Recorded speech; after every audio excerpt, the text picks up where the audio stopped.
Right, well, good morning, everybody, and thank you for coming along today and giving up your valuable time. I'm because it was a little late starting. I'm not going to sort of hang about too much. Just to give you a brief overview of the market, which I'm sure you all know anyway. But the fact of the matter is, the baby boom is hitting retirement. And that means it's a here and now problem. And coming from Liverpool, I'm a big fan of John Lennon, and one of the deepest things I think he ever said was in response to the question, "What's the purpose of rock and roll?" And he said, "To be here now, to be of the time, to deal with the issues." That's what he meant. At least I think that's what he meant. And I think that's very relevant to today. It's about to be here now, to recognise the issue. And the issue is the baby boom is hitting retirement. 21 million people in our country are now over 50 years of age and contemplating what they do next. 2.5 million people are in company DC schemes. 500,000 people will buy an annuity in the next 12 months. Many of them people who are retiring from big companies where they've been in DC schemes for at least part of their career. 13 billion of people's savings, the investment made by companies and those individuals, will trip over from the accumulation phase to the retirement income phase this year. I think if you go back maybe 10 years, that would be less than 4 billion. And a number of projections say within 3 years, that'll be hitting north of 20 billion a year. 59% of people involved in pensions say that poor annuity rates are becoming a huge social problem.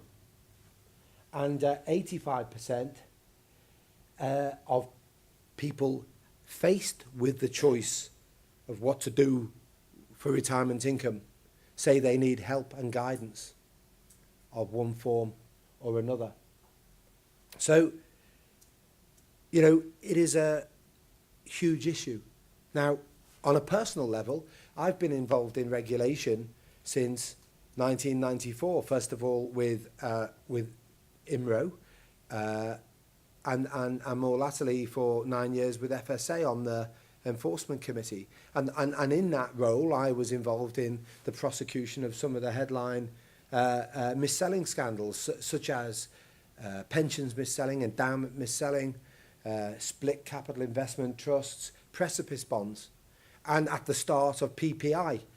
And personally, I believe that what we're faced with here is potentially the biggest mis-selling or non-selling scandal of all time. But unlike all of those other ones I just mentioned, this one is irreversible. Those other scandals might have cost people money, but in most cases, it didn't cost them all their money. In most cases, there was a chance of them repairing the damage that had been done. Here, you get just one shot, and it's irreversible. And the majority of mistakes are going to be made in a largely unregulated environment, which is workplace pensions. By and large, in terms of education advice, is exempt. Exempt in terms of the Financial Services and Markets Act, but I believe not necessarily exempt in terms of people's right to seek redress in the future. So, we need to be blunt about it and face up to it. And we're really grateful today to have some prominent and eminent people in this field to enliven debate. We've got Ros Altman, who everybody knows is a pensions expert and consumer champion, to look at things from a consumer perspective. We've got somebody who actually does the job on a coal-face basis, Neil Fraser from Schroders, and being from Schroders, it's even worse because he's looking after the investments of investment professionals. And then we have Alan Worley, who's our declarer conflict, our newly appointed chairman at Wealth at Work, but who's spent a lifetime advising. He's kind of a gamekeeper turned poacher now, I think, to talk about his view on things, and to Chair today. And finally, my colleague Jonathan Watsley, who's going to talk about a recent survey we've carried out and how we hope to help people in addressing this near and present issue. So, without further ado, please join me in welcoming Ros. Thank you.